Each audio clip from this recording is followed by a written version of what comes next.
Don César Sabas, analista político, experto en relaciones internacionales y seguridad internacional. Muy buenos días.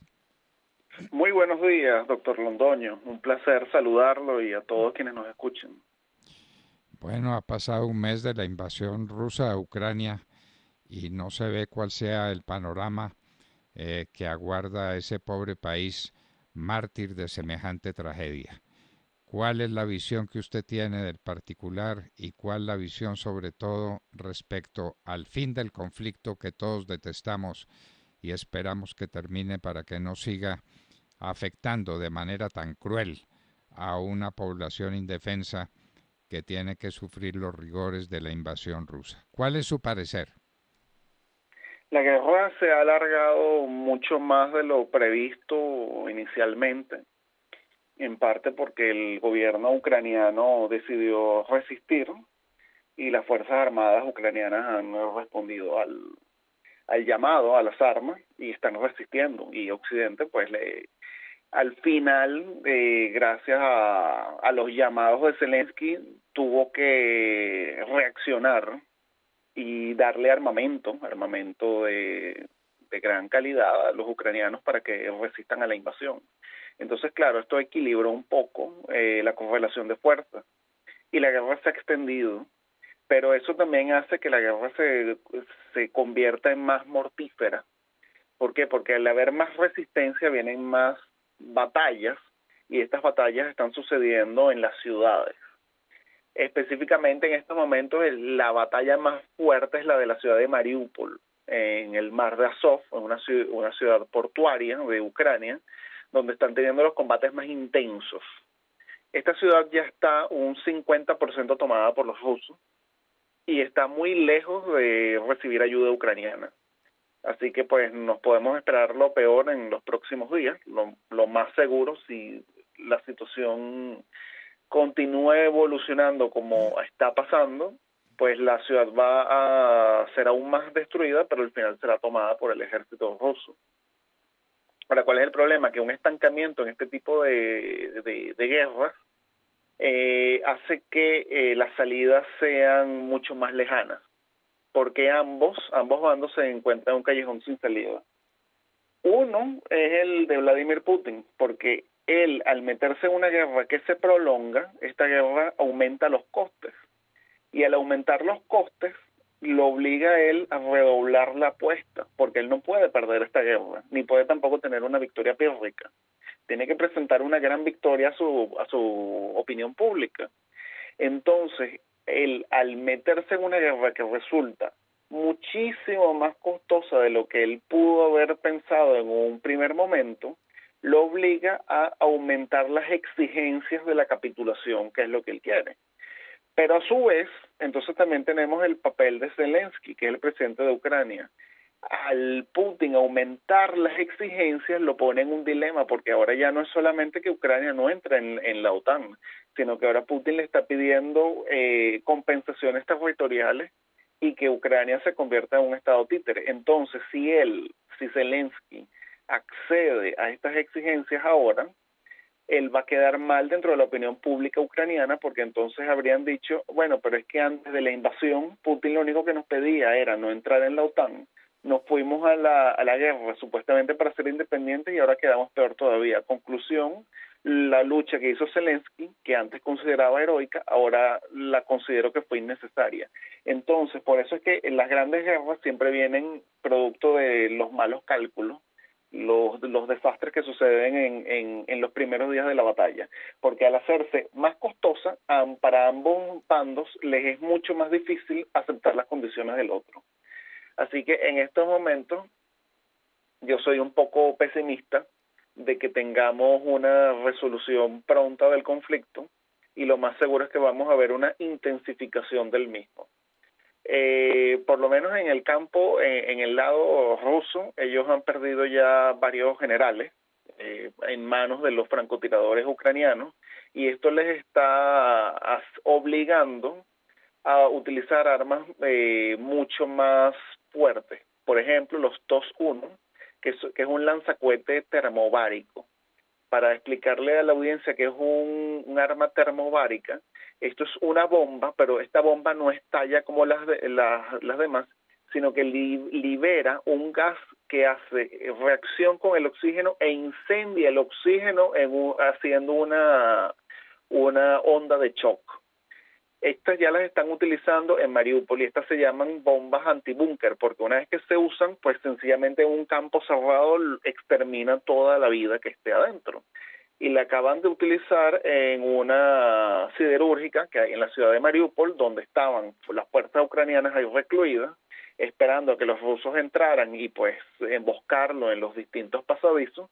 Pues los rusos simplemente utilizaron los TOS-1, lanzaron sus armas termobáricas y simple y llanamente todo lo que había dentro de la siderúrgica quedó calcinado.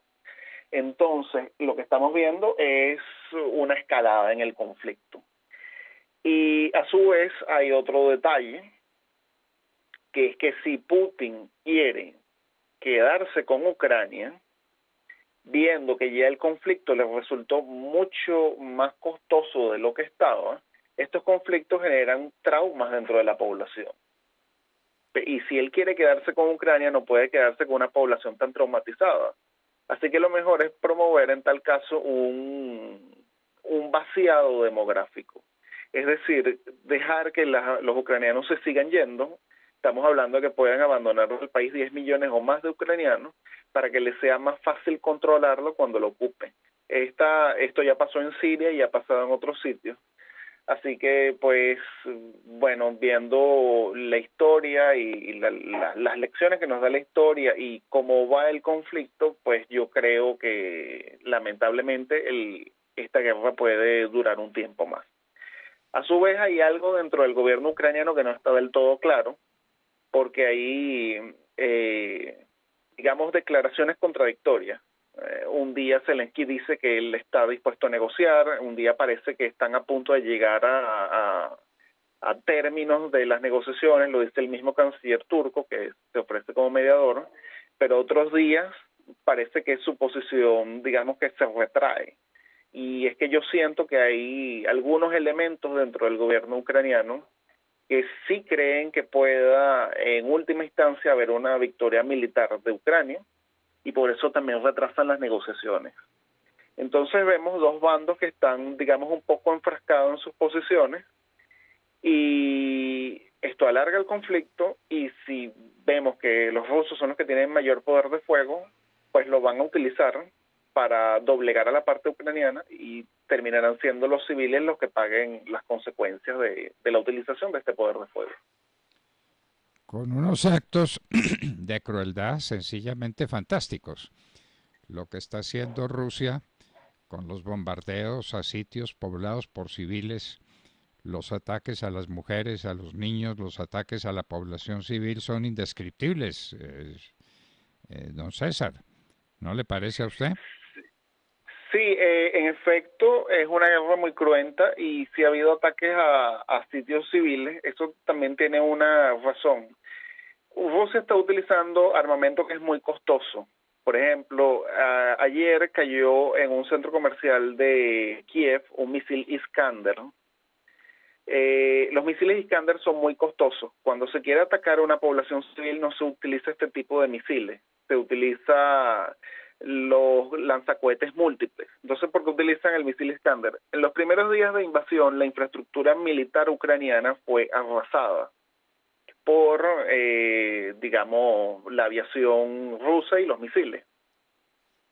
En la semana pasada, por ejemplo, un campo de entrenamiento internacional ucraniano cerca de la frontera en Polonia fue completamente arrasado por misiles rusos. De hecho, hay un sobreviviente colombiano que estuvo ahí y evidentemente se fue de Ucrania. Él iba a participar en la operación y se tuvo que ir. Pero, ¿qué es lo que quiero detallar? Una vez que las zonas militares son destruidas, los ucranianos necesitan resguardarse en otro sitio. Este centro comercial estaba siendo utilizado como base logística del ejército ucraniano. ¿Y cómo lo sabemos? Hay una foto que alguien tomó, y no estoy hablando de los rusos, alguien dentro de Kiev, que tomó una foto con los vehículos militares ucranianos dentro del centro comercial. Hoy en día el gobierno ucraniano ofrece una recompensa para quien dé con la persona que tomó la foto. Entonces tenemos un problema en Ucrania porque si hacemos caso a las cifras del gobierno ucraniano, ellos dicen que el 95% de la población está en contra de la invasión y solamente un 5% está a favor. Pero un 5% dentro de una población de 44 millones, estamos hablando de más de 2 millones de personas. Más de 2 millones de personas que están a favor de Vladimir Putin, es decir, más de 2 millones de potenciales espías. Entonces ahí hay un problema del gobierno ucraniano. Pero entonces, ¿qué es lo que yo digo? Cuando hay un combate urbano, lamentablemente sí o sí es en las zonas residenciales y comerciales donde ocurren este tipo de combates. ¿Por qué? Porque el soldado ucraniano no puede enfrentarse, digamos, de frente contra un tanque de guerra ruso. O sea, está en una desventaja abrumadora. Entonces el soldado ucraniano que tiene un misil Javelin, que es antitanque, para darle al tanque tiene que esconderse. ¿Dónde se esconde? Detrás de una pared. Y en una ciudad casi todas las paredes son zonas residenciales o comerciales. Entonces se tiene que esconder desde ahí para dispararle al tanque. Por supuesto que el tanque le va a responder. Entonces, lamentablemente, la dinámica de las guerras modernas nos llevan a que en las luchas urbanas la población civil pague el precio peor. Lo mismo pasa, por ejemplo, entre Israel y Gaza y Palestina. Teniendo Israel un ejército sumamente moral, teniendo un Estado de Derecho, o sea, Israel no es Rusia, estamos hablando de un Estado de Derecho donde se respetan los derechos humanos, donde hay fiscalización. Cuando hay conflictos entre el grupo terrorista Hamas y el Estado de Israel, muchas veces zonas residenciales son atacadas. ¿Por qué? Porque atacan desde zonas residenciales. Entonces, eso es lo que pasa con las guerras urbanas. Cuando hay una batalla urbana, siempre, lamentablemente, es en la población civil donde van a parar las bombas. Sí hay una utilización desmedida por parte de los rusos de la artillería y de los cohetes, totalmente cierto. Pero eso pasa también porque el ejército ruso, a diferencia del americano, carece del número de fuerzas especiales para hacer ataques quirúrgicos. El ejército ruso es un ejército terrestre de masa, es decir, están preparados para dar batallas en el campo de batalla, no tanto así para meterse en distintas zonas, hacer ataques quirúrgicos, buscar a tal persona, teniendo la menor cantidad posible de bajas en la población civil. Entonces son dos ejércitos muy distintos. Entonces, viéndolo siendo parte de los rusos, ellos están entrenados de esa forma y ellos no saben cómo combatir en una zona, digamos, urbana sin generar grandes daños. Ellos van a utilizar lo que ellos tienen, que es el poder de fuego, es decir, artillería y cohetes. Y lamentablemente, al final, todos esos van yendo a la población civil. Qué panorama tan oscuro, qué situación tan lamentable. Qué horror lo que estamos viviendo en este siglo XXI, que creíamos del dominio de quienes defendemos el derecho internacional humanitario y los tratados que se hicieron para evitar las guerras y para hacerlas menos crueles. Qué panorama desolador el de Ucrania y qué perspectivas tan poco alentadoras como nos lo dice César Sabas, a quien le agradecemos su presencia en la hora de la verdad. Muchas gracias a usted, doctor Londoño. Siempre un placer. César Sabas, analista político, experto en relaciones internacionales y seguridad internacional, estaba con nosotros en la hora de la verdad hablando de la tragedia que se vive en el mundo entero, porque esto repercute sobre el mundo entero, la tragedia de la invasión de Rusia a Ucrania.